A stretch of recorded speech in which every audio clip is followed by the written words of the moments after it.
All right, welcome to the AMM podcast. I'm Andrew Michael Metter, and today my guest is Josh Huie. Josh, what are the plights of an independent artist? So, I was actually, my friend Sam Moses, who is my mastering engineer from Nashville, he actually posed a question on his Instagram recently, and it was just posting about topics for IGTV, and he was like, oh, what are some good topics? And so I was kind of honing in on the whole independent artist on a budget, pretty much anyone without the support of like a major record label with a lot of funding to just pour in, and it doesn't really matter what works. It's just kind of like we'll just dump a bunch of money on it and something will stick. And it's the thing that I think is the single most important issue for an independent artist, and that is balancing the scales with quality and budget. Because you, like anything in life, you can spend a lot of money, but there are places where you can make better choices on cuts than others. You know what I'm saying? So, for example, you know, production, like vocal production, I think is super important. So, if anything, if I were to create like a hierarchy of things that I categorize as more important to least important, that's still hard. That's still hard to do, but it's pretty much when you're an independent artist, you are responsible for your marketing, for your production, and whether or not you outsource those things. I mean, it's still it's still an issue of either time or money. So, I mean, for me, I have kind of figured out, and you'll get a kick out of this. You can probably tell where my not prioritizing has gone. A hint, it's my artwork. So, it's like, I get, like, I'll produce a song, and I've got a guy out in California that does my vocal production. He's awesome. I've got Sam Moses who masters my songs. And when it gets down to, oh, we need some artwork for the release, I'm just kind of like, eh. So, just for context, my man scribbled Crayola on a white background and then put the title of the song as his latest release. And it was super popular. It was my most popular art by far. So, what I learned from that is you can do anything as long as you do it ironically. It's fine. It's fine. But he also got dragged on Submit Hub for some unsavory artwork on his last release as well. Yeah. So it's been an experiment, but I don't have the skills to do very much, really. So I try to outsource it, and by the time that I'm, X amount of dollars into a release, and it's like, yeah, sure, I'll do your artwork for $250. I'm like, this one gets Crayola. Yep. So it's like that's an example of how I have to choose between budget and quality, and so it's my belief though that what's happening sonically is more important than what's happening visually. Could be wrong. I think they're both really important, but I think that if I've got X amount of dollars for a release that I've budgeted, and I'm out of money by the time I get done making sure that everything's sonically where I want it, it's like, well, artwork loses again.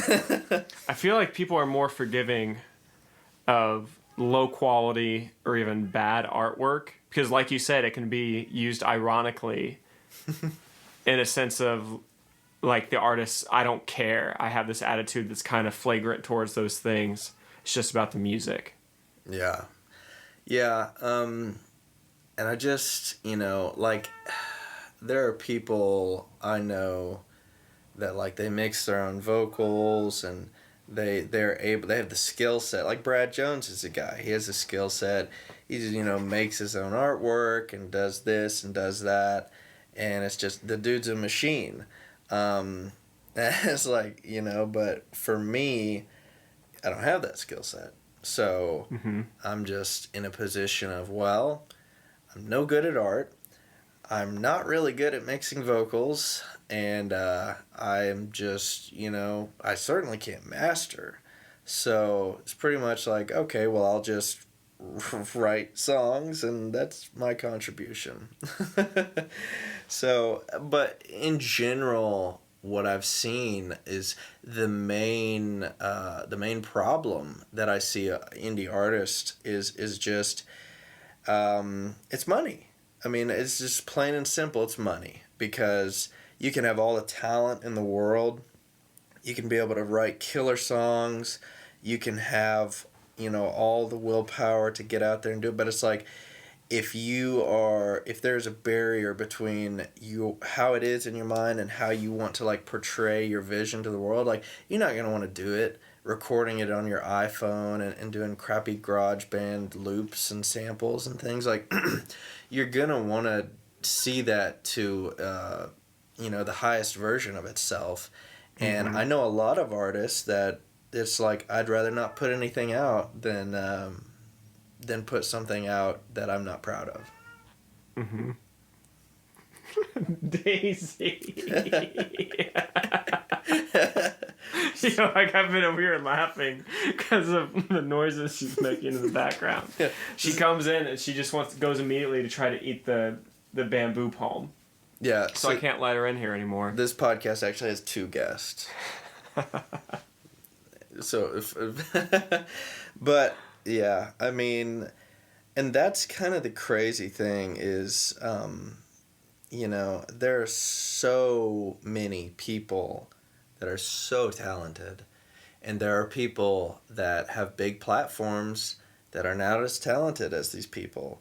And the difference is that for some reason, somebody with money or clout or, any variation of... The connections, right, relationships. It's kind of because we have suffered from an oversaturation problem ever since smartphones became a thing, because any idiot with an iPhone 4 can now clog up SoundCloud, and now the distribution channels are open now to where anyone can put any garbage on Spotify.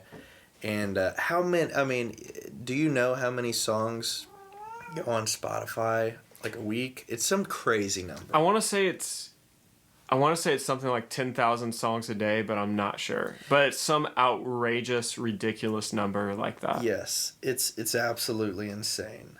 And the problem with that is when there is so much happening, it creates so much noise in a certain space, and it's what encourages all this craziness on the internet.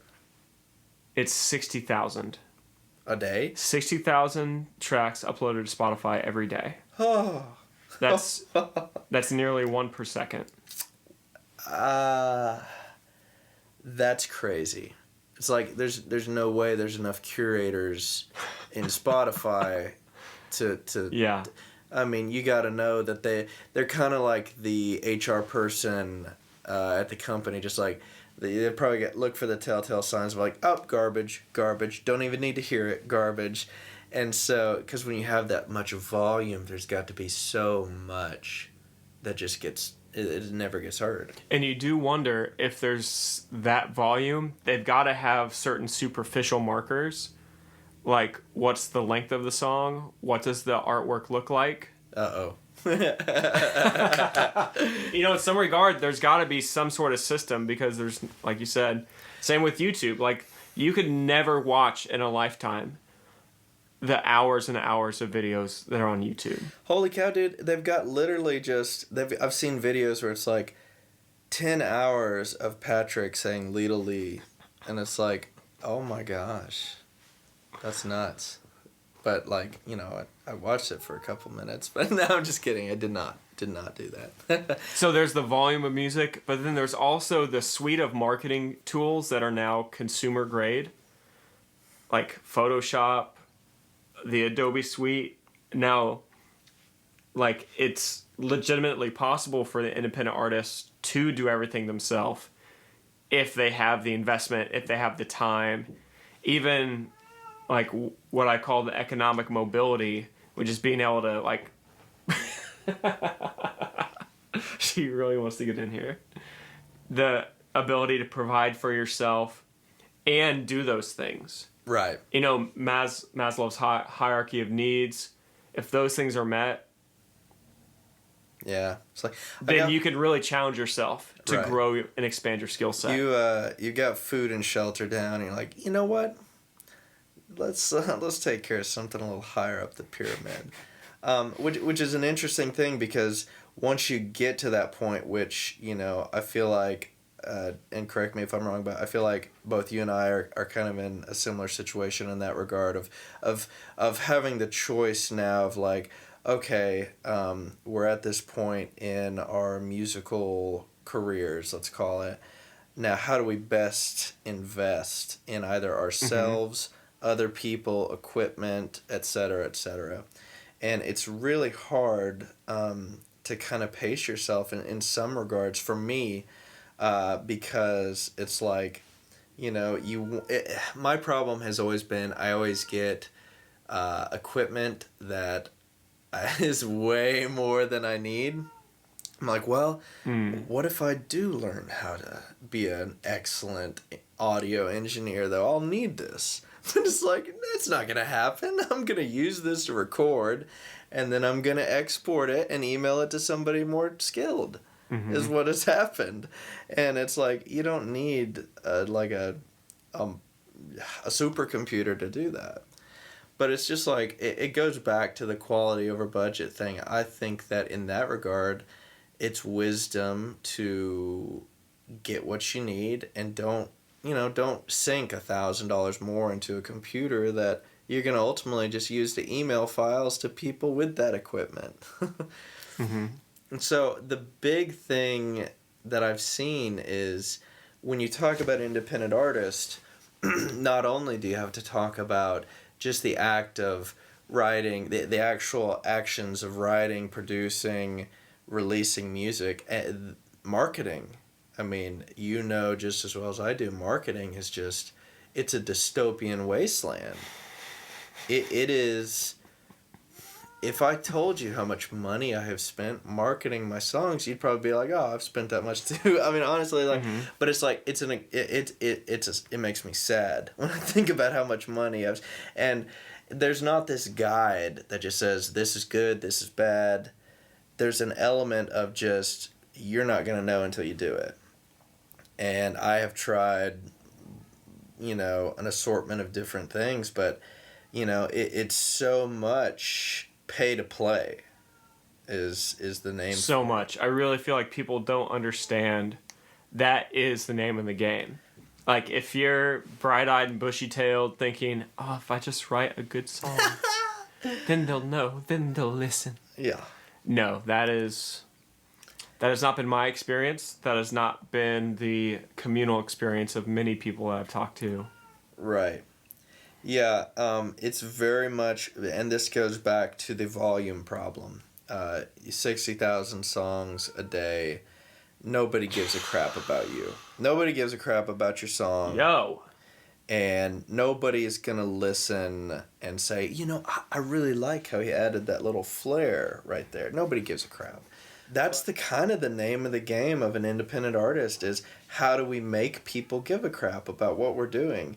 Because it always is like, for me, it comes back to motivation of like, if you don't know why you're doing this, you won't be doing it very long, because you'll get tired of spending money. You'll get tired of long nights trying to get that vocal just right. Or you're going to be like, why am I doing this? And if you don't have a core motivation that's really pushing and driving you through the difficult times, you're going to be like, yeah, forget this. This sucks. Like, nobody even cares anyway. And so... Dude, I want to speak to that for a second, because I feel like, for me, one reason I want to talk about this was just to vent and allow other artists, if they listen to it, be like, yeah, that's so true. Like, I'm not alone. And it's the game of, especially marketing through social media, which is where, you know, you make posts you post stories. People just are flipping through stories with the sound off. Yeah. They're just mindlessly doing it. And then with posts, generally what's happening if someone likes your post, they like it because of their connection and association with you. Yeah. So they have a positive release of chemicals in their brain that they associate with you, which is mostly oxytocin. But they don't read the caption. They don't click sound on, because most of the time they're doing it in a business meeting or at school or some other place, and they're just trying to occupy their time because they don't want to be present where they are currently. Right. And so your marketing, your advertising, you're paying for ads on these platforms, but it's not turning into any conversion of fans. It's not doing anything, and it's maddening. Yeah.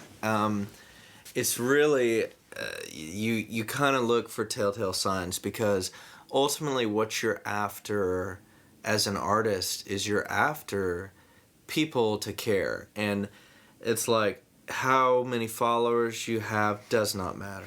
How many, it just, what matters is, are you affecting people in a positive way into which they're going to remember you and want to seek you out in the future? Because there are people that literally think, if I get my follower number up to this amount, 10,000, then I'll be. But I see people all the time, they've got 18,000 followers, and I click on their post, 200 views on a video, 18 likes. I'm like, oh, this person's fake. They either bought all their followers, and they're just trying, because it's so cheap to get followers. Like, it's so cheap. But what it does is it actually hurts you in the long run, because I'm an idiot and I can sniff it out. It's like, what do you think all these labels and these people that actually do this like professionally, I mean, you're literally not fooling anybody. It's like, I very much, when I was still early on in the game, I became a part of a group on Facebook. It was like, we're all a bunch of artists, man, and we just join this Facebook group, and then we go and we follow each other on Instagram, man, community building. And I was like, oh yeah, man, this is awesome. And so you go and somebody makes a post, you're like, drop your handle, and it's like, you get 50 followers or something. And what you find out very quickly is everybody is so self-obsessed, they're not interested. They're just interested in getting that follower. They're never going to look at you again. They're never going to engage. They're going to unfollow you in a couple days. Yes, yeah. But I've had a few that still hang on, because they're like, well, if I unfollow him, he'll unfollow me. And then it's like, literally from a business perspective, though, it's worthless. They don't care about you. They're never going to care about you, because, it's like, you're not going to be everybody's cup of tea, and that's fine. But it's finding those pathways to get to the people that will care about you. And I was actually talking with Brad about this the other night. It's just like, knowing who you are is the first step. Who are you? Why are you doing what you're doing? And I told him, I was like, I honestly don't know. Like, I know what I want, but I don't know who I am. That's really hard to be honest with yourself in that way, because that's such a foundational thing that you would think if you didn't know, you'd at least lie about it. But it's like, I don't know. Like, I don't know that if somebody approached me with a record deal and said, you're gonna, I want you to lean into this part of your sound, that I wouldn't be like, okay, sounds good. Because it's kind of like, there's always the balance between, what I stand for as an artist, and, well, if a tree falls in the forest and nobody's there to hear it, who cares? Like, did it ever actually fall? And it's like, or does it make a sound, I guess, is the old adage.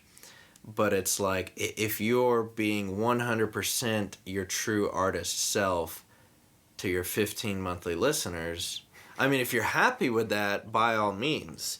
But I know myself, and it's like, why am I doing this? Like, I'm actually working on a song right now where I just kind of talk about that. It's like, you're pouring your heart out in these songs, and you're sharing these deep parts of yourself. And nobody cares. Or it's like, if they did care, they don't even get the opportunity to care because they never hear it. So I don't know what the secret formula is. I think that the secret formula is persistence. And I think also part of it for independent artists is it's the delicate tension that you hold between staying true to who you are and what you like to do, but at the same time taking criticism from other people, because if your mix sounds muddy or it sucks in some other way, it's like, you don't want to just spend your whole career with like never getting better in that. You don't want to be so prideful that you're like, no, it's not. You're an idiot. You don't know. My mix is fine, but then you never get past that. My mix is fine. But like, I've had a lot of people like just flat out tell me that something I did sucked. You're lonely because you suck. But like, and there are times where I'm like, okay, this guy's obviously just a troll. Or sometimes it's like, I can actually, if I take myself out of my own head, I can hear that. And I can see that that's something I need to improve. I don't know. What are your thoughts on that? I think something that you said is exactly right. And the key to success is, like, did you say longevity or persistence? Persistence, yes. And having that delicate balance of knowing what you're good at and playing to your strengths and realizing, oh, you know what? Objectively, this is not good. And this needs to change if I'm going to grow and if I'm going to be the artist that I want to be. Right. I was just going to pull up some of my TikTok comments. So I joined TikTok just to have another outlet to possibly share music with people. But you end up getting famous for being a skateboarder. Ain't that how it goes? Yeah. My skateboard videos all have way more likes on them. But, as an artist, you have to have thick skin to take things. Like, I'll have kids, whether or not they're kids of friends or kids wherever, like teenagers, be like, yeah, it's not very good. And what you do with that, how you deal with that, how you process it, I think will tell you everything you need to know about your longevity as an independent artist. Because my attitude is, I want to be faithful and consistent so that the music I'm making in 3 years reaps those dividends, is better. Like, if I'm doing this now, imagine how good it's going to be in 5 years if I keep at it, if I keep setting audacious goals and moving towards it. I'm not going to meet that goal in a year, but you keep at it, you keep pushing, you don't let the negative comments get to you. You realize some people just have different taste in music. So some of the comments that I've gotten on TikTok are, cool, I don't give a shit. W2F is this shit and why is it on my page? Shaking my head, white people. That's my favorite. Actual comments from my TikTok. Go see it for yourself. And you'll have 1 or 2 people that tell you that a song is awesome, that it's amazing, that it engaged them, that it spoke to them creatively. And those are great compliments. Those are things that can blow wind in your sails and keep you going. But at the end of the day, you really have to be independently motivated because no one cares. Yeah. And especially for a new artist, someone who's just getting into expressing themselves, exploring music, they don't really have a robust skill set in music production or songwriting even. Your first song is typically not a hit. It's probably going to be trash. Your first 100 songs, even first 1,000 songs that you write. Yes. it's uncommon that there's a hit, quote unquote, in there. Well, what the problem is, and this is across the board, we look at people that get overnight success. We like the guy that did the sea shanty song on TikTok.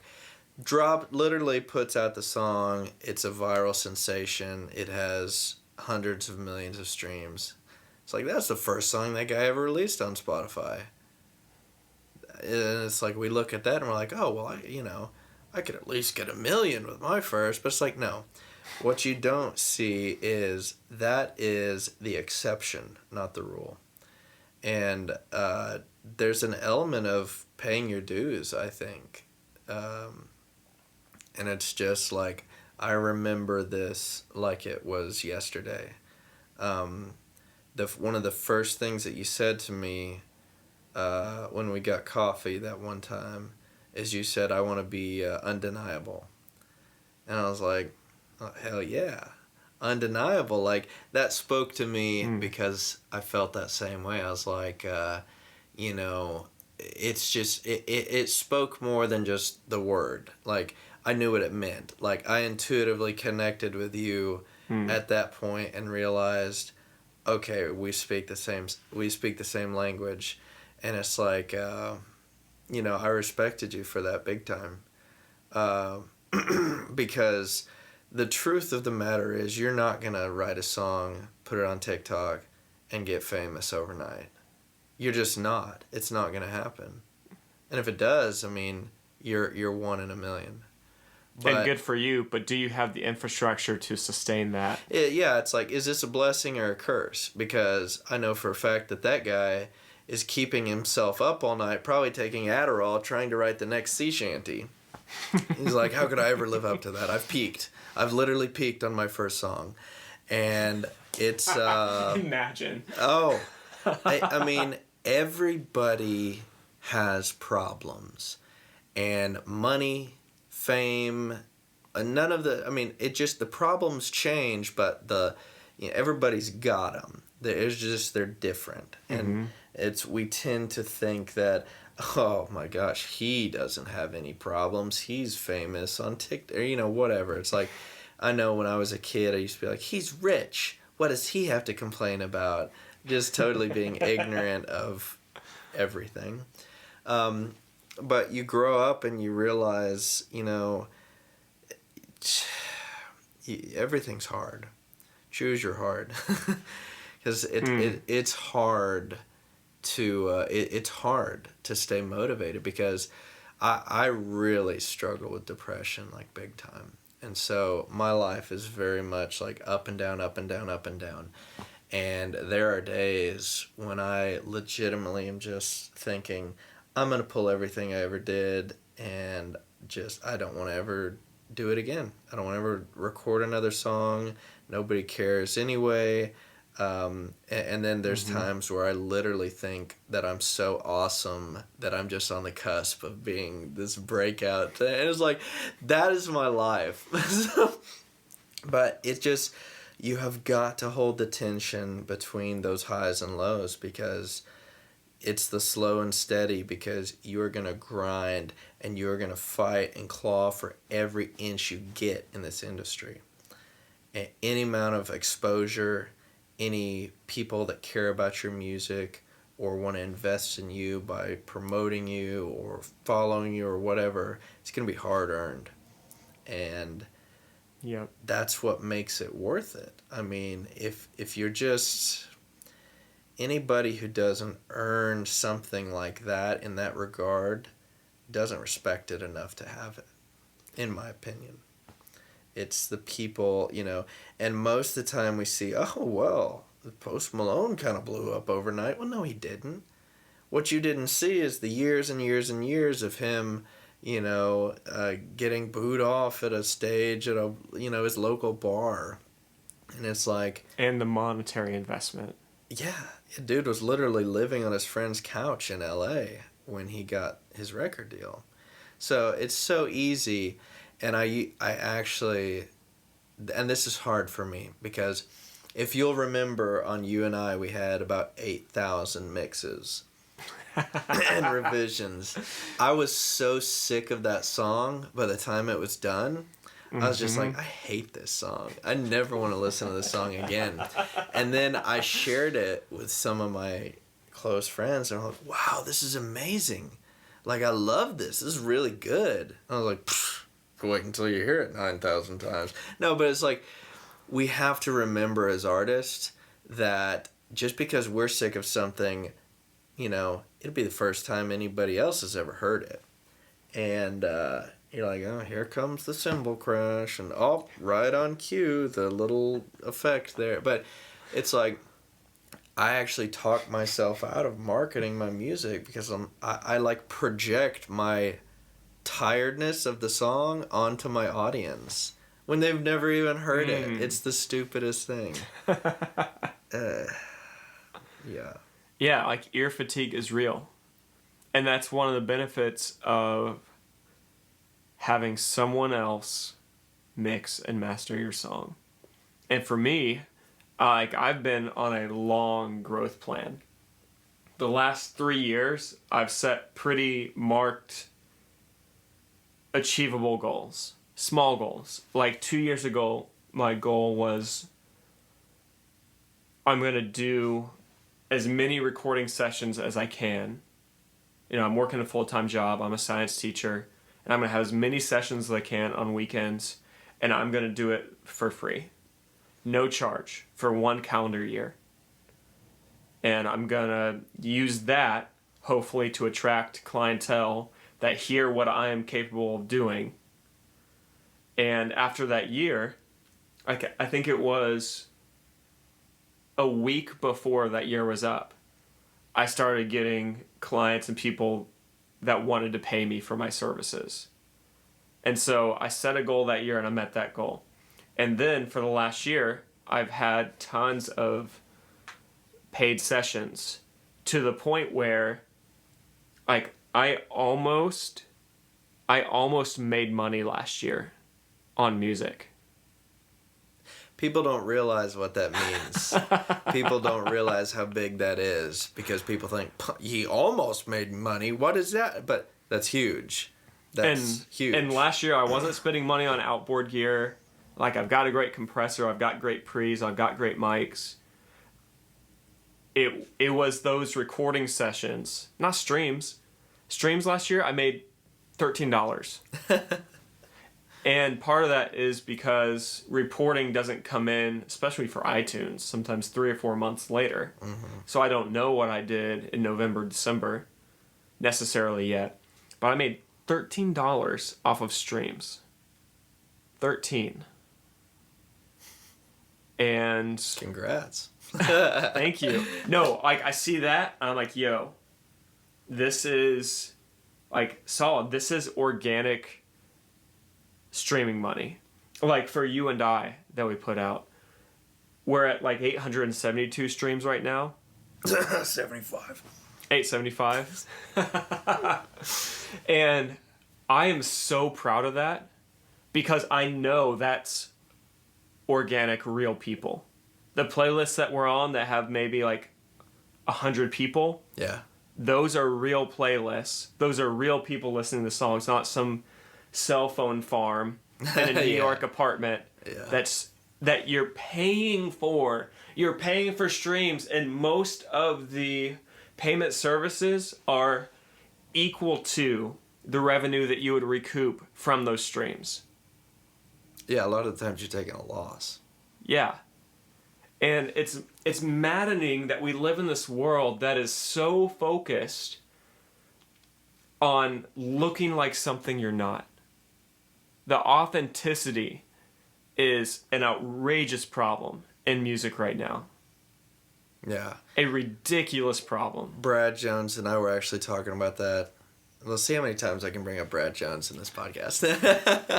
But it's like, he was telling me, he's like, dude, there are literally rappers out there that will go rent gold jewelry for a music video. Oh, yeah. And then they're like, give me that back. I got to take that back, man. I can't afford that. It's like, you know. Yeah, like they get money out of the bank for the video, and they're like, hey, I'm counting that. Yeah, it's like, hey, give me that, give me that. That's got to go back, man. I got to pay my rent.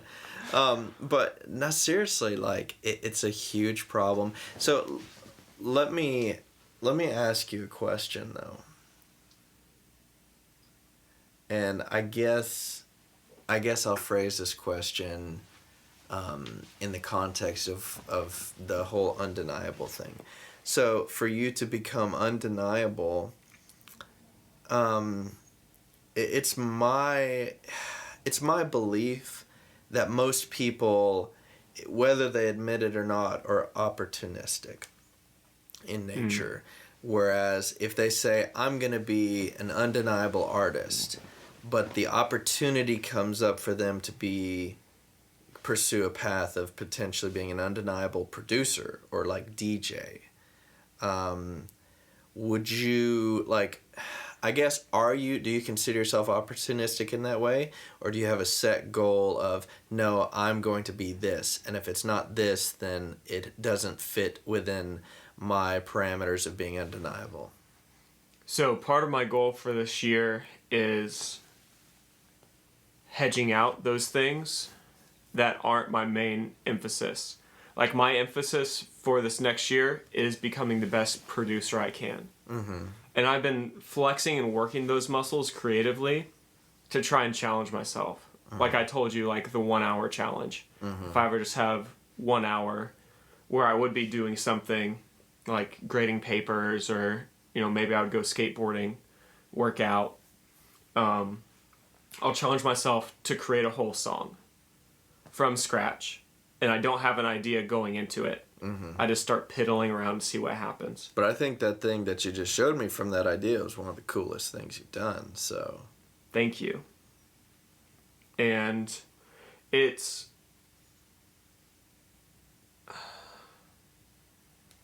So my goal is I want to be a great producer. And I think part of that is being a songwriter. And I think part of what makes people great producers is understanding the whole ecosystem of the music industry. Right. So for the last 3 years that I've been releasing music as Andrew Michael Metter, and fun fact, we both had musical careers before what you see before us presently. It is... Like I have invested so much in skills and learning, like everything from teaching myself Photoshop and Premiere, and these last 3 or 4 years I've been ravenous for any opportunity that I could get to develop those skills, because it meant if I could do it, I can save a whole lot of money. Yeah. I could not spend money because I'm not sure my songwriting is good enough yet to do those things. So now I'm at the point where I've got to focus on my strengths. So I'm way less opportunistic now. I'm like, I know the lane that I want to be undeniable in, and anything else is going to take away from me being a 10 in that department.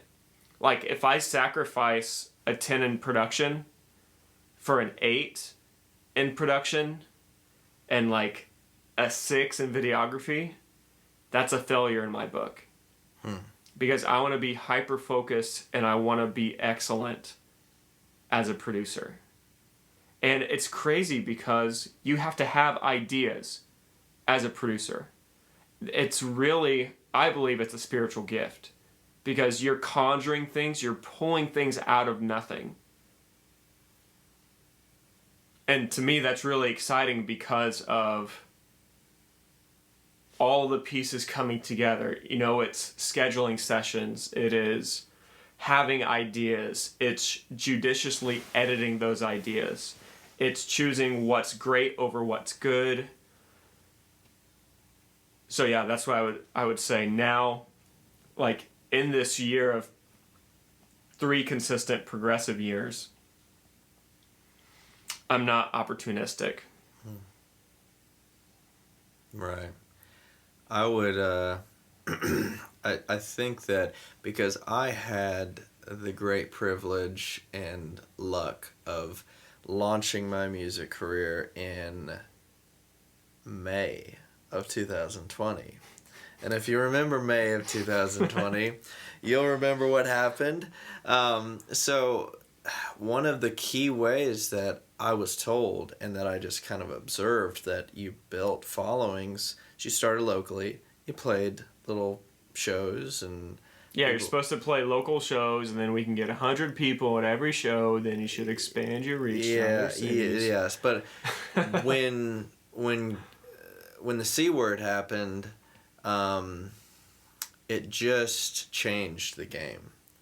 All of a sudden, you had people collaborating with people, putting out, amazing music, never leaving their house, just emailing stuff back and forth. Mm-hmm. You had people, people really, I was one of those people that was like, what if I got on Instagram and I did this thing that like I called it Corin Stream. Oh, that's pretty. And then by the time that I had the idea and got on the internet, everybody and their dog had already done it. I was like, oh, wow. That was a cool idea, I guess. But I mean, that's the thing is I have two competing philosophies for that problem, though. It's one part of me says if everyone else is already doing it, you should probably be doing something else.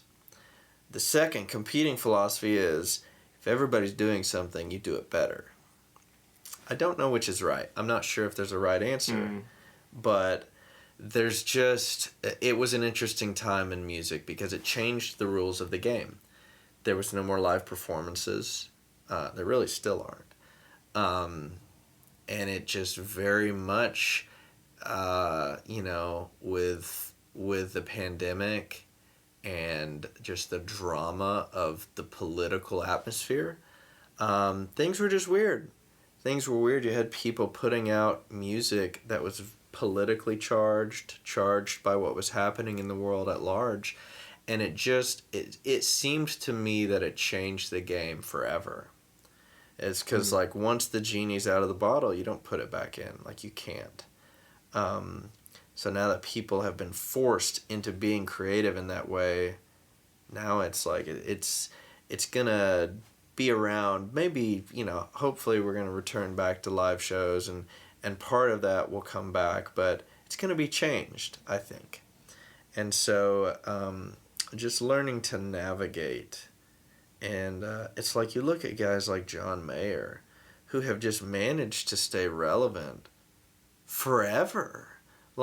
He puts out a new record and it's oh my gosh, did you hear the new John Mayer record?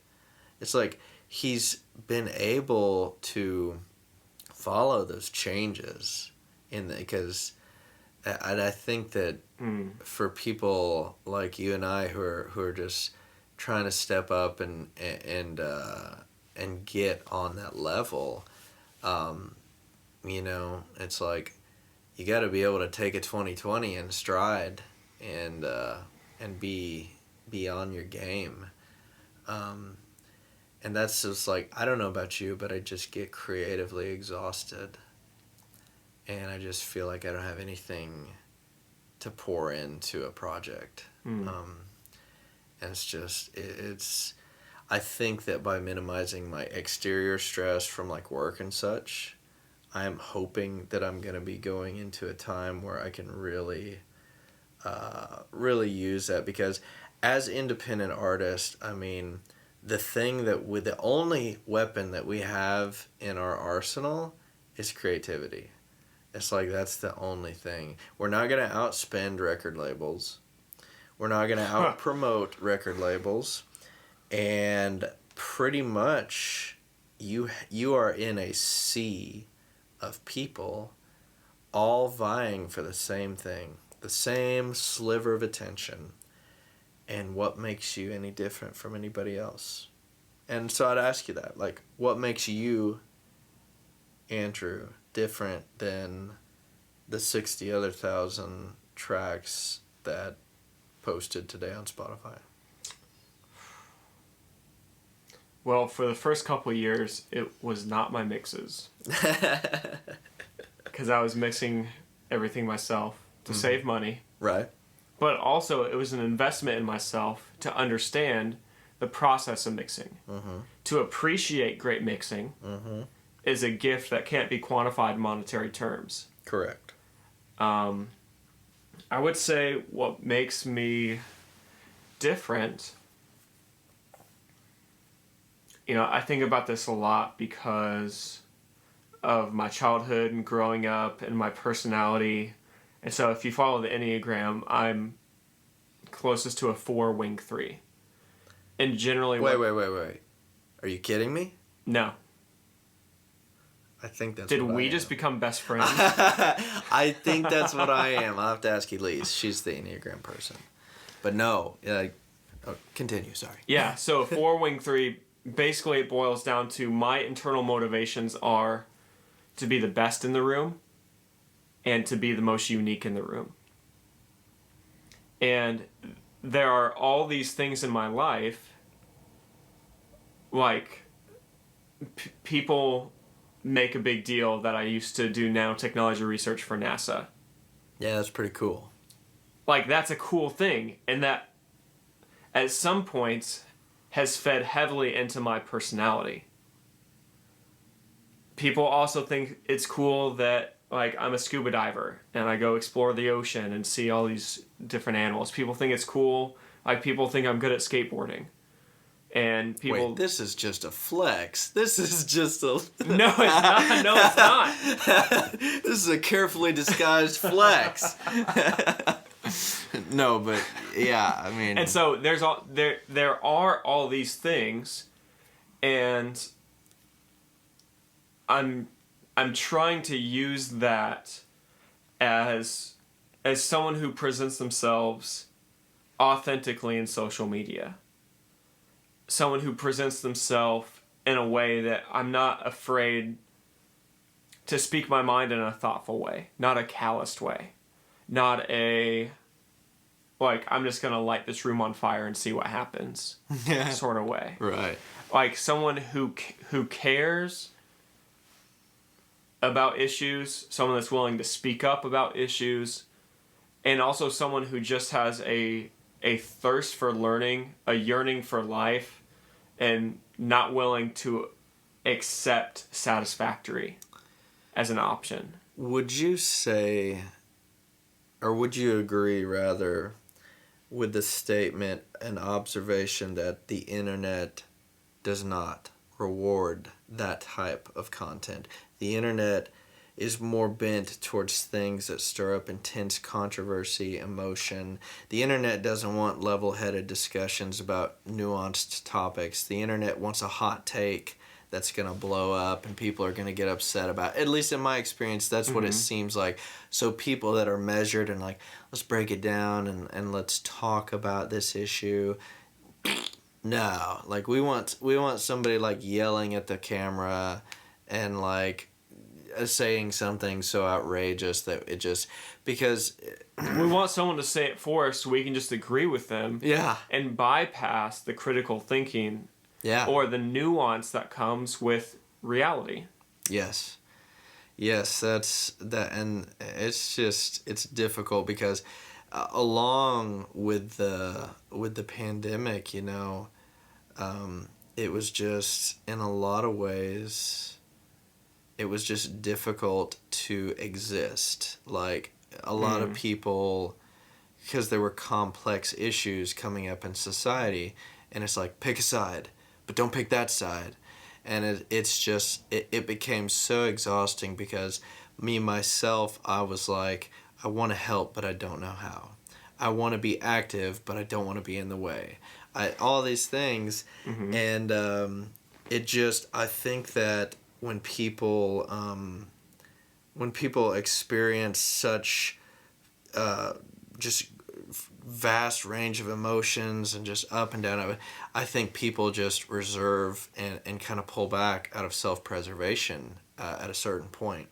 So like I just can't, and they just kind of, I know at a certain point I was just like, I just can't, and I just kind of pulled into myself, and because it was rough.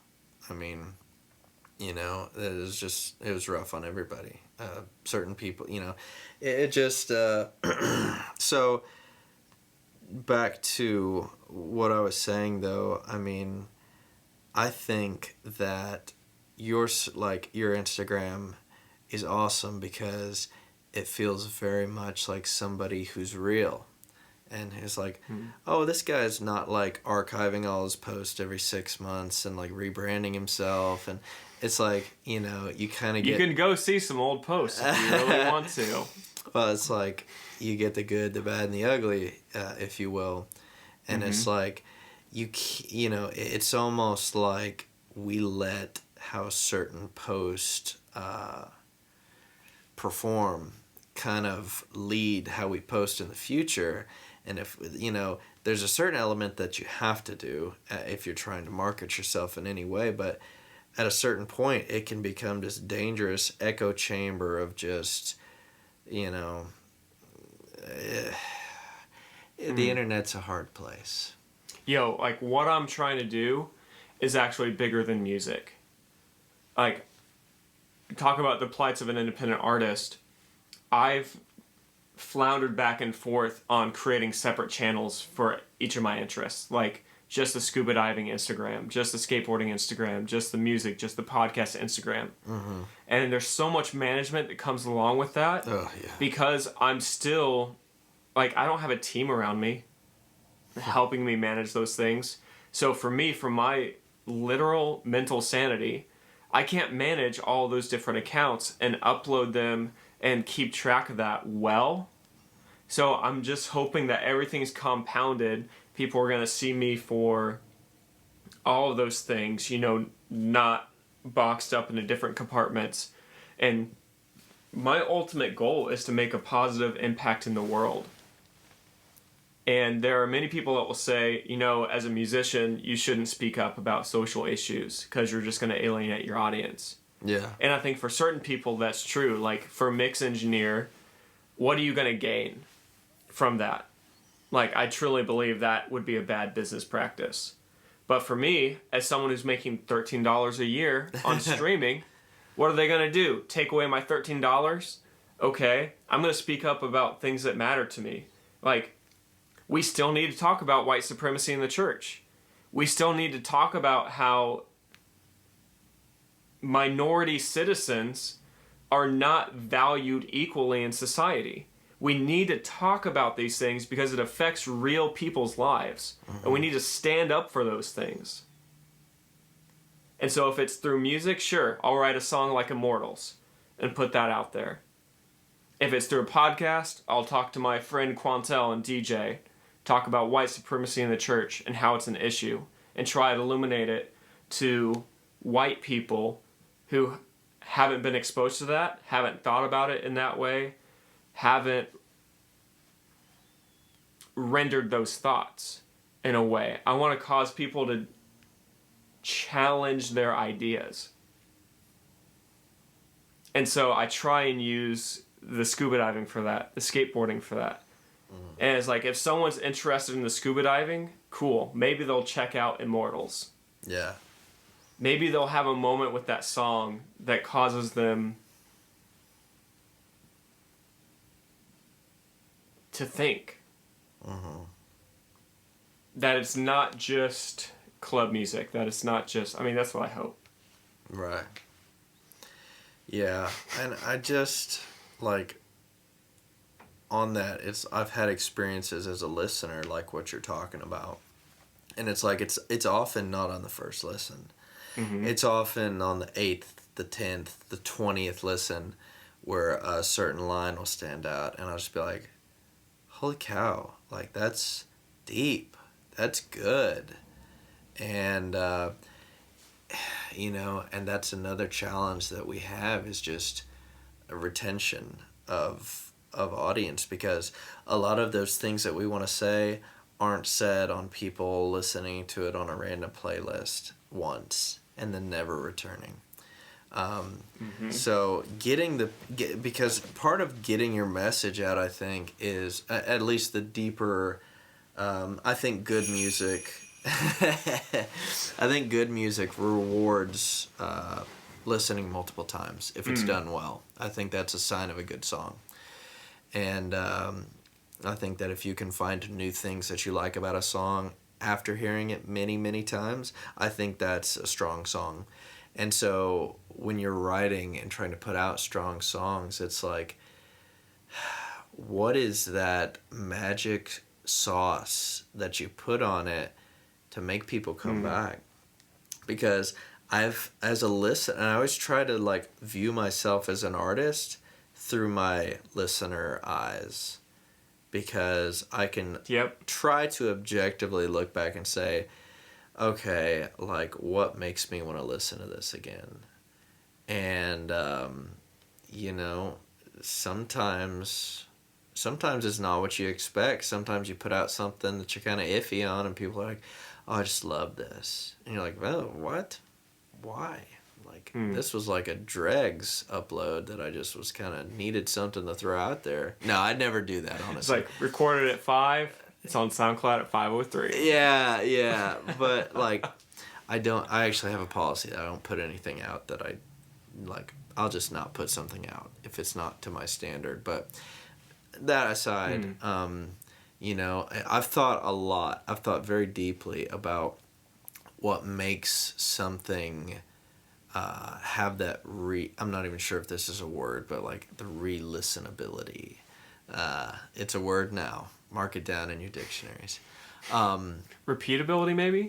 I like mine better. I like it better too. But just like, because there are certain songs that I just listen to again and again and again by artists, and I'm just like, I don't understand it. Like, this guy's literally just talking about how rich he is, but like I can't stop listening to this song. So it's like, is it some combination of some sonic magic, or like, is it just the way that the notes and inflections hit at the certain pitches? I don't know. If you were to break it down all science-y, I'm sure maybe there would be something substantial. Maybe not. Maybe we as humans just intuitively connect to music on such a deep level we can't even measure it. It just kind of is like this spiritual experience. I don't know. I tend to think that.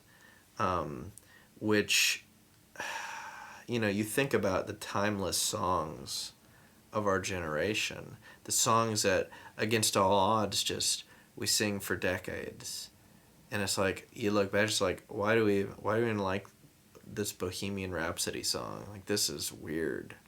Like, if you objectively look at Bohemian Rhapsody, it's crazy. It's a bold vision. Is it? Is it though? I mean, it's objectively awesome, but it's hard for me, as somebody born in the early 90s, to not be like, oh, well, my dad thought this was awesome. Everybody's told me this is awesome my whole life, so I guess it's awesome. But it's like, think about somebody putting out Bohemian Rhapsody in 2021. Would we be like, this is a visionary? Or would be like, this belongs on SoundCloud? Like, I mean, it's... But you get what I'm saying? It's timeless. Yeah. Everybody knows some part of Bohemian Rhapsody. I think what makes it timeless is there's an element of seriousness in the lyrical content, but it's also a little fun and silly, like with the operatic singing. And it sounds incredible, like from a mixing and mastering. Was it like 7 minutes long? Something crazy like that. It's long. It's linear. It's telling a story. But yeah, there's you know, you're right. It's linear. It's like it never looks back. Once it's done, and it's moving on to the, you know, guitar solo, the operatic call and response. I legitimately feel like the only song that I've been exposed to through like popular media cultures that comes close to that is After Hours by The Weeknd. Because it's a linear type of song. The song or the album? The song After Hours. because there are motifs that are played upon, but it's like a 5.5 minute song. Oh my gosh, we could talk about The Weeknd for at least 7 minutes. No, but The Weeknd. The Weeknd. I'm confused by The Weeknd. Just being 100% honest. The Weeknd is just this dude that's just, honestly, he just like exudes sex appeal. And I was not expecting you to no, say that. No, but like I've talked to you can quote me on that. No, I've talked to so many people who just like The Weeknd just makes sexy music. Like and you break it down, you're like, he's literally talking about like just I don't even know how to say it, but we all know what The Weeknd songs are about. You know, he has this line in one where he's like, I'm on that stuff where I can't smell, so like forget your perfume or something. But it's like the dude but he's obviously doing something right. But it's like I feel like you're bagging on The Weeknd right now, and I don't appreciate it. I wouldn't dare bag on The Weeknd. But I think part of The Weeknd's appeal is he's so confident in the way that he conveys these songs, whereas you're just like, if you were unsure about something, like, you're sure after you hear The Weeknd talk, like, he conveys confidence through his music, and I think people are attracted to confidence big time. Because so many people are not confident. And when they see somebody who's truly confident, they're like, well, I don't know if he's right, but I believe him. But the halftime show, did you watch the halftime show? No, I haven't seen it. So essentially, The Weeknd did a kind of like he's been doing this visual thing where he releases these videos on the After Hours project, and they're all kind of connected, telling a story. And so he's the most popular artist in the world right now on several metrics. But, you know, an interesting thing that I found out kind of in the space of The Weeknd, but specifically about the halftime show, is nobody gets paid for the halftime show. It's just they get a budget and they're like, go to town. But The Weeknd, it's like you look at Maroon 5, you look at The Weeknd, anybody who's played the Super Bowl, their sales like skyrocket, 500% after. So I pretty much think whether The Weeknd is making you angry with his visual stuff or his lyrics, or you're like, oh, this is awesome, he's eliciting a strong reaction either way. And I think that is something, I'm not sure if independent artists, I mean, that's the thing, is like, there's the whole motif of like selling your soul to be successful. And to an extent, it kind of feels like, I don't know, sometimes it feels inevitable that it's like, you have to kind of decide what you stand for as an artist, because if the opportunity ever does come where you're faced with how far am I willing to go for success or clout or visibility as an independent artist, before I start saying no, like that goes against my code. I don't know, what would you say to that? I would say the music industry is like the ocean. If you've ever truly been in the ocean, you understand how absolutely overwhelmed you are. You are powerless. If the ocean wants to toss you around, it's going to toss you around. It simply has the mass to do it. Just like the music industry.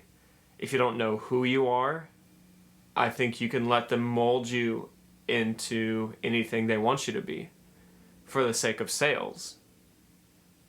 And, like we were talking about earlier, when I became a Christian in college, I told God, I'm never going to whore myself out for money. Mm-hmm. And so I personally want to stand for something. I want to stand up for what I consider to be the right things. Mm-hmm. And I also want to stand up for others. And I think you have to know who you are.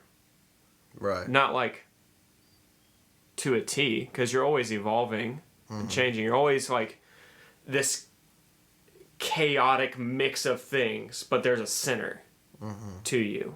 And you're choosing whether or not to expand in one direction or the other at any given moment. Right. And it's like I've got friends that have been signed to labels that have been in the music industry, and there's a persona. You create a persona as an artist because the labels have deemed, and historically it's accurate, that there are certain values, certain market aesthetics that come along with being a wildly popular artist. There's certain things you have to do. And like what you said about, you didn't necessarily say it like this, but with like clickbait and with the internet prioritizing, fumigating, angry speech, outrageous sort of things, outlandish news articles. There's a point where you have to do those things. You have to do things that are controversial because it's good for your brand. Right. Whether you truly believe it or not is irrelevant. Right. And so at the end of the day, like, I enjoy being able to go to sleep being proud of what I've done in a day. It's priceless. It's something that money and fame can't. It truly cannot get you that, and that's kind of the thing. I think that believers have an advantage because I think intuitively we know that the peace that comes with acting in a righteous manner and defending those people that need help and lifting people up, and these are the things that truly have value. And I think that because I agree with you completely. When I was, this is kind of a little rabbit trail, but when I was talking to you about how poor I was when I first got married. Mm-hmm. I had people that would step into my life at pivotal points and help me. Like, they were literally the difference between me and not making it. Being on the street, going hungry. Like, there were people that stepped in. And so I told myself, and I kind of talked with God, and I was like, God, like, I know that I'm a nobody right now, and I don't have anything. I literally have nothing. But I want to commit myself to building something and put me in the position of these people that have helped me so that I can do the same thing for people that need help. And I've always been motivated by being able to help people because I'm always willing. Just, in the past I wasn't able. And I think that sometimes people can get the cart before the horse. You get the dream before the means, if you will. And while the dream is important, the means is the engine that kind of drives it. And so you can have as good a heart as any, but if you don't have the means to help people in the way that you want to help them, good intentions and prayers are nice, but what really saved me and my family when we were in those dire situations was people who had the means praying for us and helping us in a way. And so that's really what's kind of motivated me in a major way. I'm kind of like the entrepreneurial type, and I really it's hard to know. Like, I don't agree when people go, I would never do this, or oh, I could these people did this, I would never do that. It's like, you don't know. What you really have to do is pray that you have the discernment and wisdom that if you were ever put in that situation, that you would make the right call.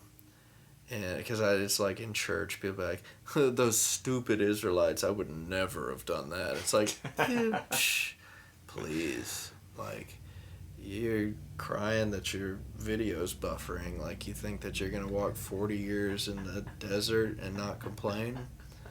But yo, you didn't have to come at me that hard. No. Dang. Oh, shots fired. But like I said, it's kind of a rabbit trail. But like, I agree with you. Like, I want my success to be other people's success. Is what it comes down to. And boom. I only like.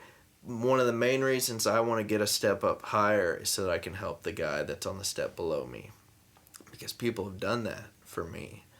And it's kind of like you can't do anything. Like, you can help people, but then it's up to them. All you can give people is opportunity. At the end of the day, they have to walk through the door. You can open the door, but you can't you can't force them to walk through it. Mm-hmm. And so, which is just a fancier way of saying you can lead a horse to water, but you can't make it drink.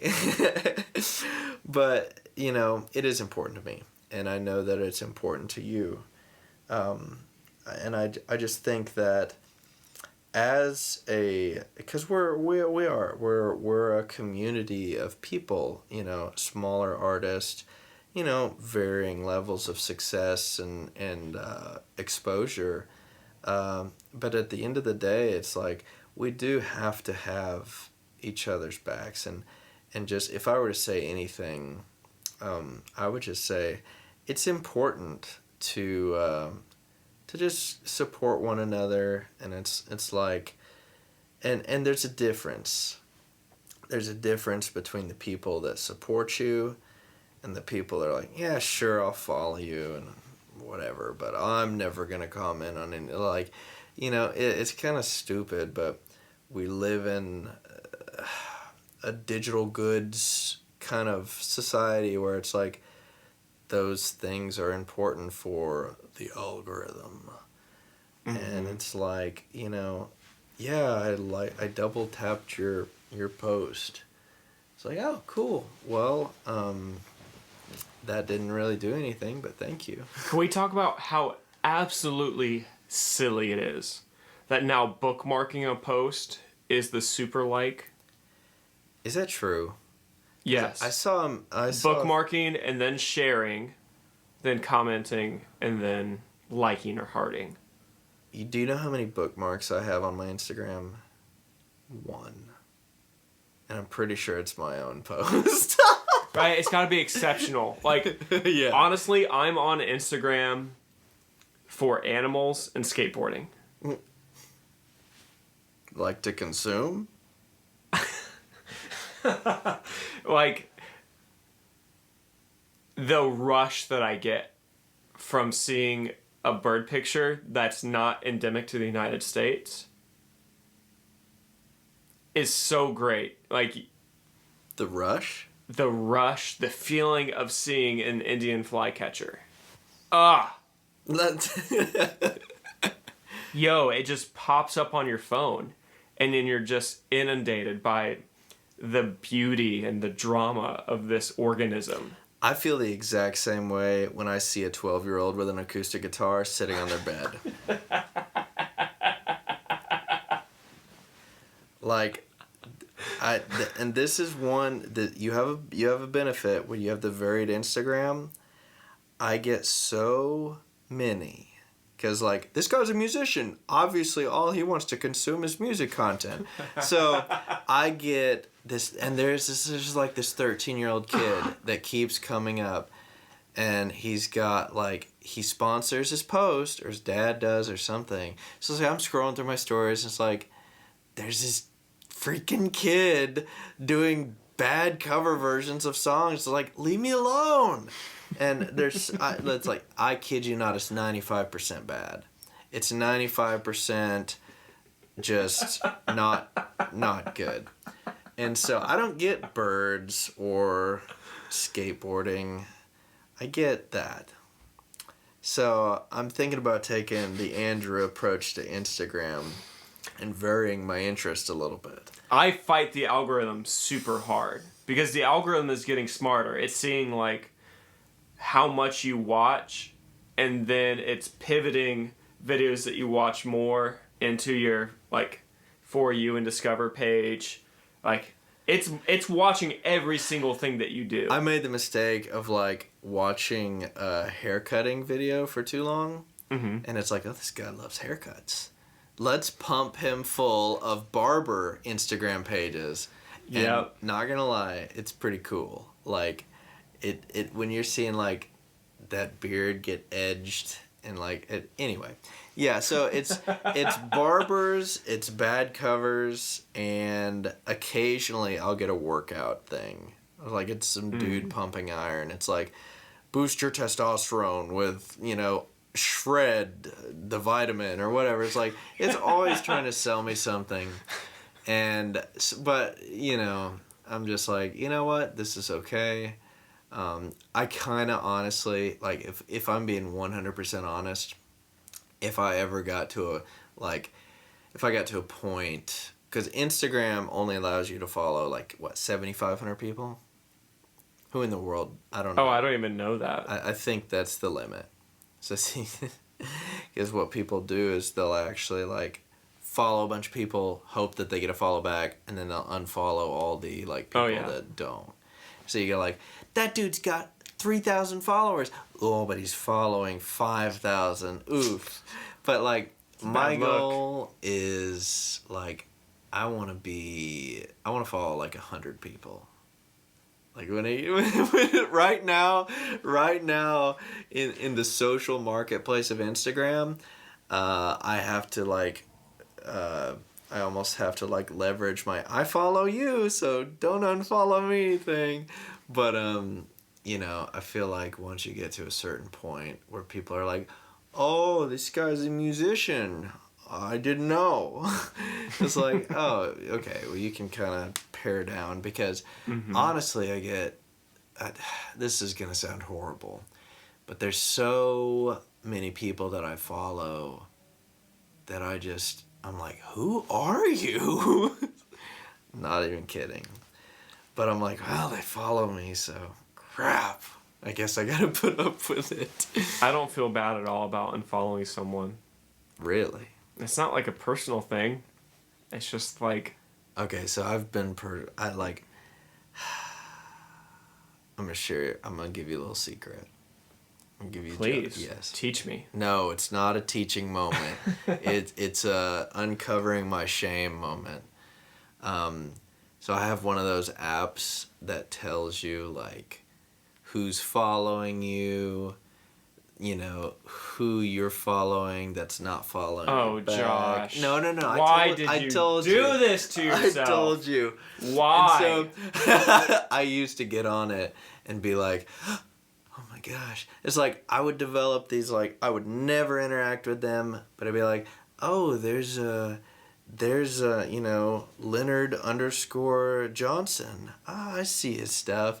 And then it'd be like, Leonard _ Johnson just unfollowed you. And it'd be like, Leonard, I thought what we had was special. Like, no joke. Like, I'm getting legitimately upset that this guy that I've never spoken to, but we, like, mutually followed each other for 6 months. It's like, he just fell off. I was like, dude, now I have to unfollow you. Your content game has just gotten weak over the last few months, Josh, and Leonard's like, oh man, I got it. But ultimately, I don't know. I mean, Yo, I think as artists, that type of stuff is awful for your emotional health. yeah, no, for It sure. truly is. Like, that is just too much. I should delete the app. But you know, it's not all bad. I can't name a single redeeming quality at this moment, but I'm sure there's something good about it. It's just it makes me, I don't know about you, but I've spent time like creating a post, and then I actually talk myself out of it before I post. I'm like, this is stupid. I'm ditching this. Oh, yeah. Because it feels so disingenuous to who I am. And it's like, you're just doing this because it's a trend, or, you know, you think. It's like, I cannot stand just not being. Like, I just hate those people. I don't hate the people, but I hate it when people are just, they're so obviously just faking it to try to get internet clout. And it's just like, oh man. And then that flashes in my mind when I go to post something, and it's like, that's why I post once every 2 months. It's like, I don't know. I talked to somebody, like a social media manager, and honestly, I got so in my head about what I posted that I just stopped posting. Mm. And I don't think that's good. I don't, because here I am playing this mental game in my mind, and it's like, I'm acting like I've got some following that's gonna like, oh, look at this. It's like, but what it comes down to is nobody really cares that much. If I posted a blurry selfie, nobody's gonna give a crap. People are probably just the same people that like everything I do, be like, oh, blurry selfie. Like, I think one of my weaknesses is I take myself too seriously. So I'm gonna post on Instagram more. I think there's, like, one, only you can know that about yourself, but two, I think there are healthy manifestations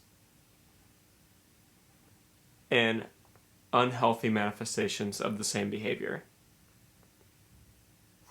Explain. As, like, for me, I try and work on my internal attitude. Like, why am I posting something? Like, especially during last summer with the protests and the racial injustice. It was like, it was ugly how many people were just trying to, like, ride the wave and use that to build their platform. Right. And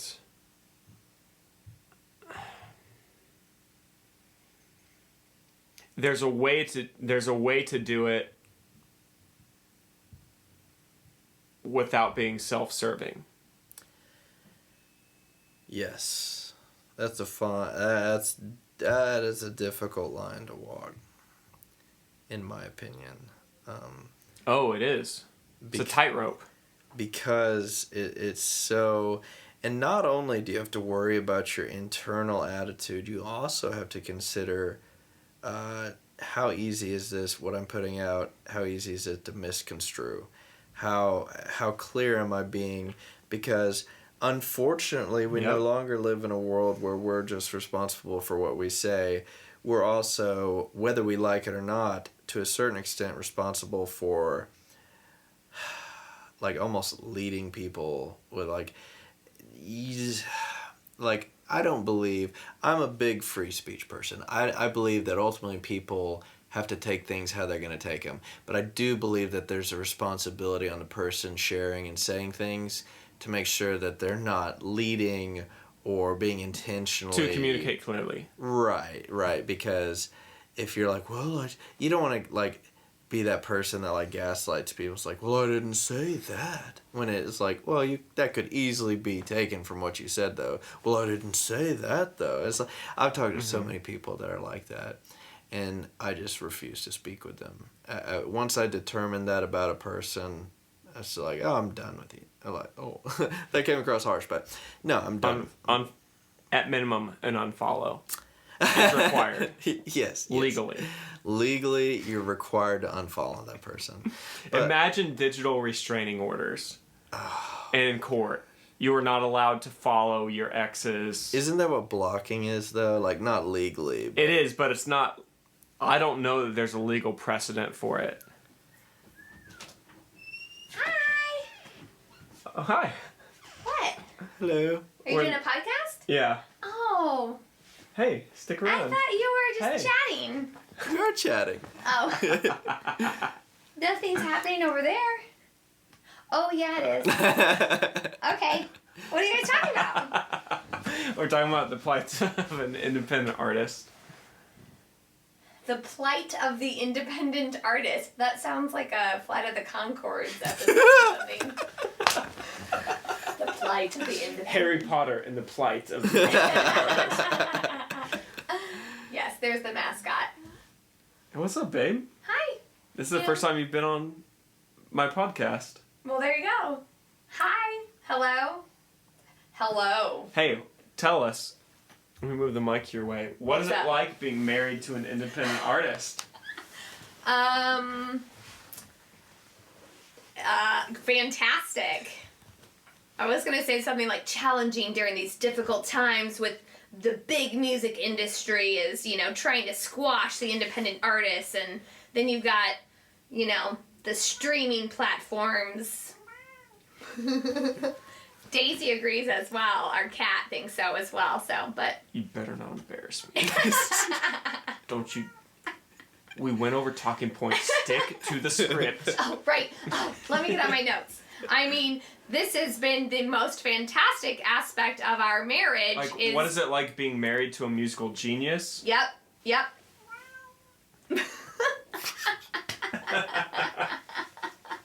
I don't know how to respond to I don't that. know. Let's get my wife on. She can answer that Oh, question. there we go. No, how about when,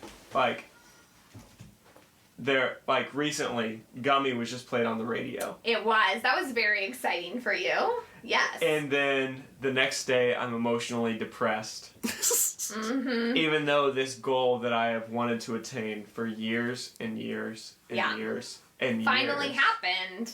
It finally happened. Yep. And so one of the things we were talking about was how you're... I'll leave now and I'll go to keep Daisy distracted. How about Okay. that? All right. All right. All right. I love you. I love you, babe. Mwah. Bye, Josh. See you. Bye. Come on, Daisy. Let's go. Oh, she's under me. I think I'm just going to leave that in. That was great. No, but I'll finish my statement. Your mental dwelling has so much power over your reality. And it can be hard as an independent artist to constantly move the finish line and never cross it and experience the satisfaction of your goals. And so, the next day I was sad because I was like, after Gummy was on the radio, which, I went downstairs and told Tiffany. I didn't hear it. Someone told me it was on the radio. Of all the songs, Gummy was on the radio. This silly song that I made in 5 minutes. Yeah. And then had some friends on it, like Derek. Isn't that Liz how it are goes? awesome. Dude, it's always the stupidest stuff. Yeah, do you have any of those promotional gummies left? I don't. We use them all for the video. Okay. I had this giant sour gummy worm that was pretty great. I saw the video. I love gummies. I love gummies. But I understand what you're saying. It's almost... It gets into, deep philosophy of, human happiness and the human condition. And it's like, oh, this goal, oh, I got it. Oh, I'm sad now. It's like, what? Why? But it's like, we're never... I don't think we're ever satisfied. And I know. Oh, I am never satisfied. I'm not. And it's like something happens and I'm immediately like, all right, what's next? And I hate that about myself because I feel like I can never just truly be content because I'm always chasing the next goal marker. And I think there's got to be a balance between that because you obviously have to stay motivated and keep progressing and pushing, but you have to balance that with being content where you are. Because I kid you not, dude, like every time I'm in between songs, I think about giving up constantly. No joke. Like No, I'm laughing because it's so relatable to me. I'm just like I'm constantly analyzing, overanalyzing. I'm like, all right, like I had this conversation with Elise, and I was just like, you know, I've sold my business that provided me the kind of income that I had the call it economic mobility, Mm-hmm. and so I'm gonna be in a position where I have to be more careful with my budget.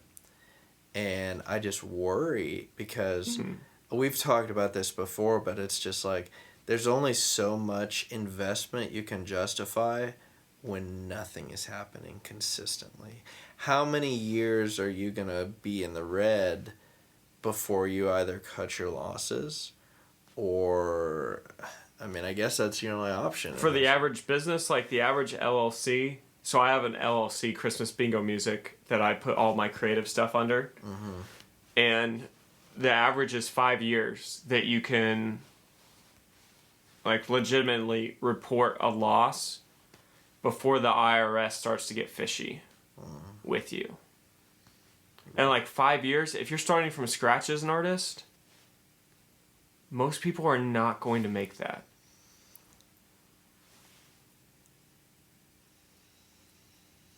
I mean, we had a conversation about that though with us moving and just so many life changes. It's like I'm not going to magically become an excellent vocal producer. I'm not going to magically learn how to master my songs. I'm not going to put out songs that are markedly below the quality that I've been putting out. And so I'm kind of in this position where I feel like I've got to, I need a sign. It's essential. I need a sign that because there's a difference between perseverance and just being foolish. Because honestly, it's like, I've got the next release, which is a cover. You've heard it, the cover of Hallelujah. Comes out March 26th. Subtle plug, but it's my first song that I'm dropping through a label, and so there's an opportunity there that hasn't been there before for me. Yeah. I actually got the label connection through Airmo. So he actually pitched the song to the record label. For the record, Airmo is an incredible French producer. He worked on You and I with us. Great guy. Even better musician and producer. Oh, he's phenomenal. He just dropped an EP called Rupture. I don't know, have you heard it? Yeah. Dude, Make Me Break. Oh my gosh. Is so good. I can't stop listening to it. Yeah. I know. Did I tell you the story about how Hallelujah got recorded? No. Okay, just real quick. This is great. So, Airmo found me on Submit Hub. We haven't even talked about Submit Hub. Yo. Okay. All right. Found me on Submit Hub. And despite your feelings about Submit Hub, it's good. Anyway. Good? Okay. No. When human civilization burns to the ground, will Submit Hub stay or will it be burned up? Listen, Submit Hub. I'm not doing this with you right now. Airmo found me with Submit Hub, and he actually DM'd me on Instagram, And he's like, hey, bro, I heard your song, whatever it was. I think it was Hell and Back, actually. And he's like, so, and he's French, so English is not his first language. So he was like, he was DMing me on Instagram, and he was like, hey, bro, so I'm signed to this label, and I really liked your song, and, I do offer vocal mixing and production and things. I'm about to drop an EP in February of next year, and I'm like, yeah, whatever, okay. They're like, I'm totally getting scammed right now. Yeah, At first. Absolutely. Absolutely. And so I'm like, okay, whatever. And so I just keep talking to him thinking, oh, this guy. And then so he's like, hey, bro, so I'm actually about to graduate from sound engineer school. I'm in my last semester, and I have a project. And so he sent me the parameters of the project. He says, we have to pick a song off this list of the 100 most influential songs, and then we have to produce like a song from it, like a cover song, and make it our own. And so would you be willing to pick a song off this list and record vocals for it? I was like, sure. I mean, that sounds cool. He's like, you can have the recording when I'm done if you want it. And I was like, heck yeah. So I picked Hallelujah by Leonard Cohen, made popular by Jeff Buckley. And, I just recorded some vocals in like 15 minutes. I was like, emailed them off to him. And he's like, oh, these are good. And I think that maybe I sent one edit. And I had no idea what to expect. I mean, you see people, you interact with people all the time. They all think they're good, varying levels of skill. And so he sends it back to me like a day later. And he's like, hey, bro, so I produced this track because I just used some cheap karaoke, and I recorded my vocals. So he got the stems, ditched the karaoke track, and then produced around my vocals. He sends me like this amazing track, and it's like the production is stellar, the vocal production is awesome, and I'm just like, dude, like literally this dude is so good. He took out of the 4 recordings that I sent him of just the different takes and the harmonies, he actually spliced it up in his DAW and created like these cool like effects on the chorus, like he like sampled my voice and created these amazing harmonies and like intricate melody ideas on and it puts it all in the background, and my jaw literally drops when I hear it, because here I'm thinking this guy is like, just your typical internet, I produce, I produce and I do this and I mix and I master, and I'm like, okay, dude is a legitimate genius. And so that was the beginning of our friendship and kind of us working together. And man, he started dropping. So he had actually worked on a song where he did a remix. He worked on a remix of One Republic's Counting Stars.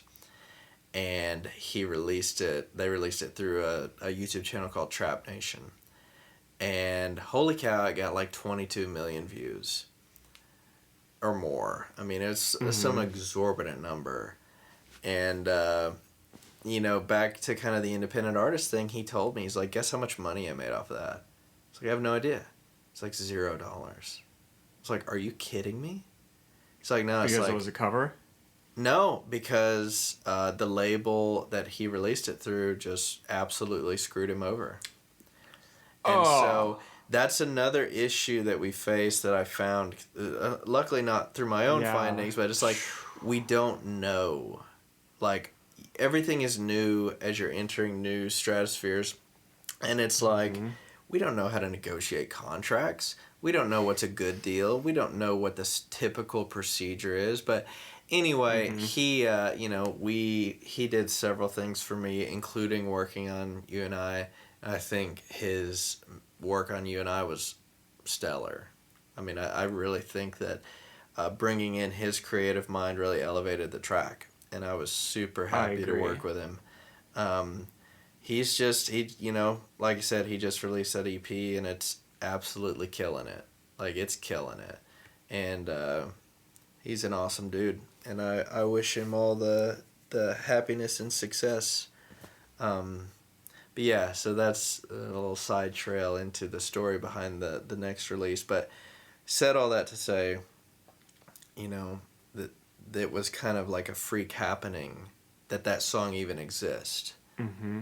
And I just think that there's something special about it. It got picked up by the label immediately.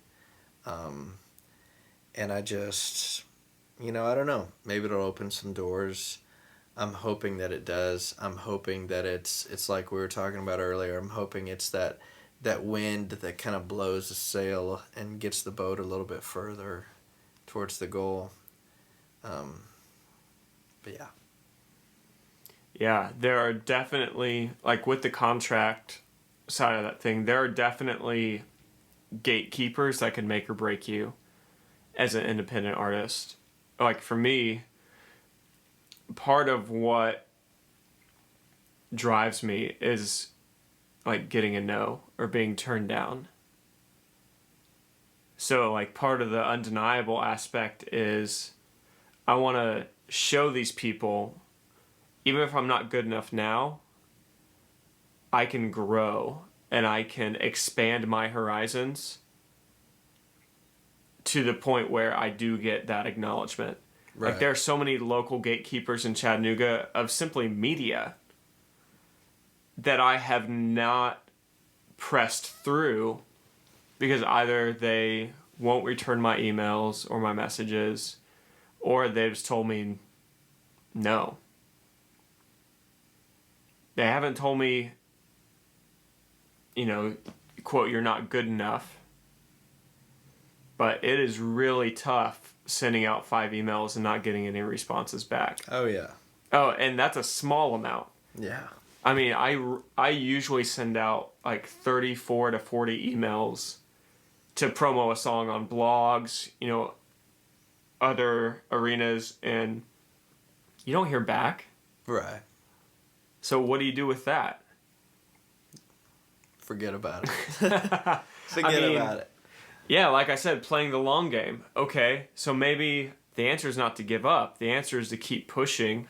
Like, part of my life plan is to increase the amount of sleep that I get every night. You'd hate Gary Vee. So I can, wean myself off of caffeine so I can have a long, enjoyable life. So there's that aspect of it. But also... Didn't you just down a Celsius? How's that going? I feel great. Yeah. Well, just to quickly touch on I had an interesting conversation with another independent artist who's way more successful than you and I. Both the song and you and myself and you. So they've got 900 streams. Is that what you're saying? The margin's a little bit larger. So I actually got the opportunity to have a Zoom call with, her name is Emily. And so she's actually the female vocals on that song, I Love You Baby, that went crazy last summer. Mm-hmm. 500 million streams. So I got to talk with her about that a little bit.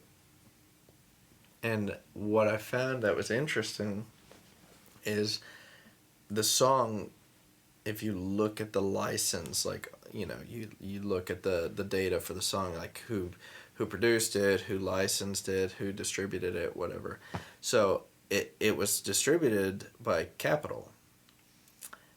But what she did was she did not sign an artist record deal with Capitol. She simply licensed the rights to that song, and it's my opinion that with the oversaturation of the market, we're trending more towards a reality where artists don't bind themselves to one record label. they kind of it's almost like it becomes more competitive between the labels, and you license out the rights to specific groups and labels for to essentially leverage better deals.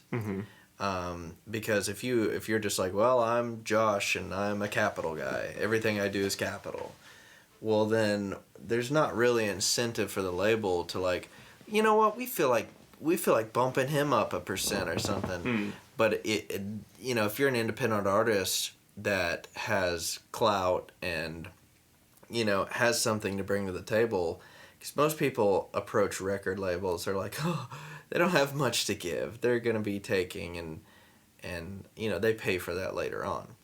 But this girl was a completely independent artist with 500 million streams, and she, you know, she doesn't have anybody telling her what kind of music she can put out, what kind of image she has to push. And it's like, to me, that's the future. To me, that is the future. And if that's something that people like you and I should push for. That is the first glimpse into the materializing future of the music industry that I've heard in like 5 years. I rack my brain trying to think about what's going to be next for artists and musicians. Like, is streaming going to go away? What's a new type of consumption going to be? And that is the first logical, reasonable, and comprehensible, like, distilled future that I've heard. You're welcome. So that's very exciting to hear. Yeah, I mean, it kind of it kind of made sense all around to me. Yeah, it totally makes sense. Because it kind of balances the playing field. It's not just artists like, oh, pick me. It's because now that we have the ability to compete, we can't compete with the labels on promotion and $1 million music videos and such, but you can make a freaking good song in Logic Pro. And you can email that to your buddy in Nashville and get a pretty freaking good master. And you can email your vocal stems to a buddy in California and get pretty good freaking vocal production. And those are all random locations. But what I'm getting at is, you know, no longer is there a barrier to entry for sounding good. And that's dangerous to the record labels. Yeah. But it's like the volume. Yeah. The volume of songs that are being uploaded. So now, like I was saying with, you know, the whole marketing suite, it's empowering to independent artists, but it's also just empowering the noise. Yeah. Of artists. Like, so many people, they look at your followers on Instagram and they think, he's not that good. If he was good, he would have 10,000 subscribers to his account, and he would have a business account on Instagram. You don't have a business account? No, because I'm not going to pay for followers. What? At 10,000, you unlock certain business profile attributes. Is your profile an artist profile? No, I have a business. Like, my Instagram is business. Okay. What are you talking about then? But at 10,000 followers, you unlock the ability to, like, swipe up. Oh, yeah. And, like, that's what a lot of people do. They just pay to get past 10,000, then they have that functionality.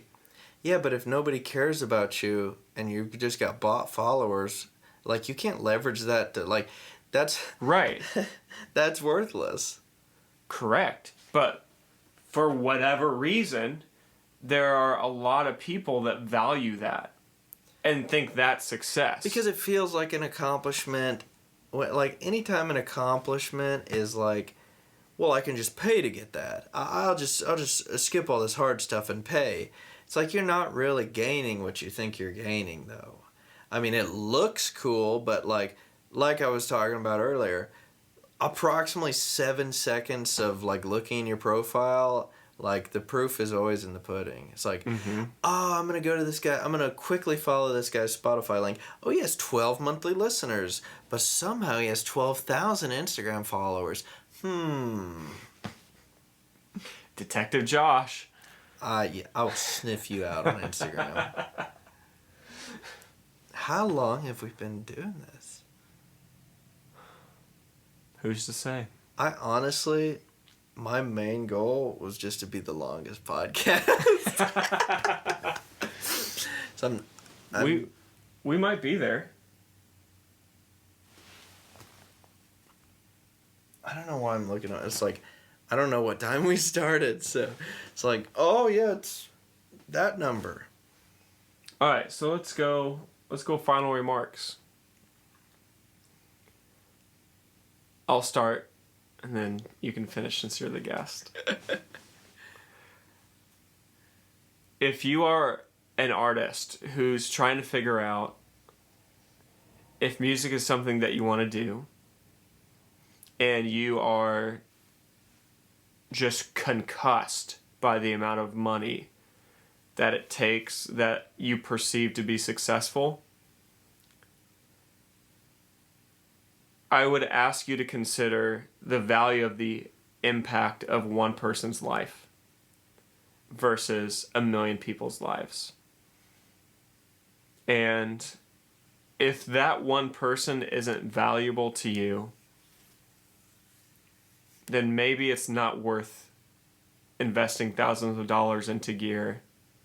Maybe it's not worth the sacrifice that you would need to maintain to be, quote, successful in music. You have to have tough skin. You have to know what you want. And you need good people around you. And I want you to know that I love you. And even as a new artist, you need to be nurtured, you need to be mentored, you need to grow, you need to challenge yourself, you need to not just accept mediocre, push for your best, and realize that this is a growth game. No one writes a hit song in their first song. You have to actually spend hours doing it to get better. And I would never want you to just pay for instant success. I want you to earn it.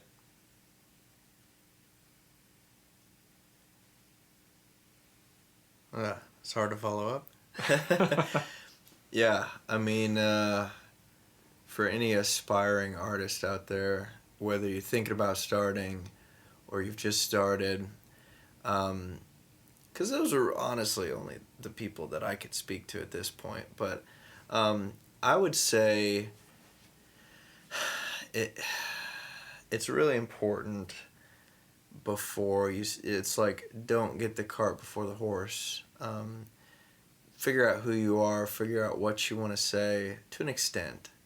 Like Andrew said earlier, it's part of it is going to be ever changing, and you're constantly going to be growing.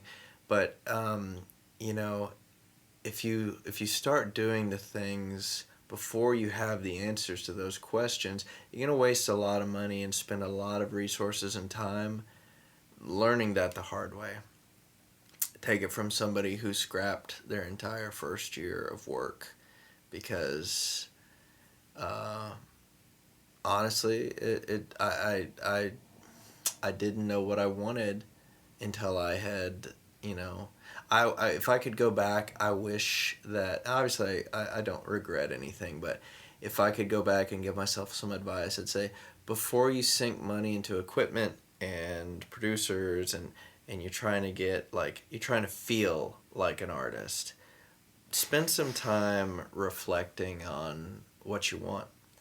And I think at the end of the day, whether you're recording on your iPhone or your friend's studio or you're renting a $2,000 a day place in Atlanta,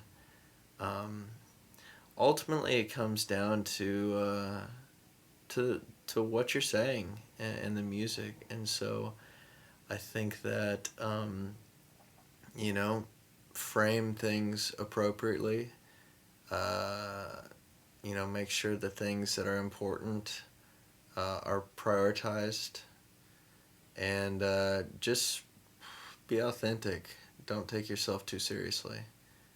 And that's pretty much the best advice I think anybody can give in this industry. Mm-hmm. 'Cause there's a lot of people faking it, and we need less of those people and more of the people that are okay accepting their flaws and okay not being the next Justin Bieber. We need people being themselves, and I think that there's a lot more space for people than we even realize at this point. And that's it. Your success does not take away from my success. That's right.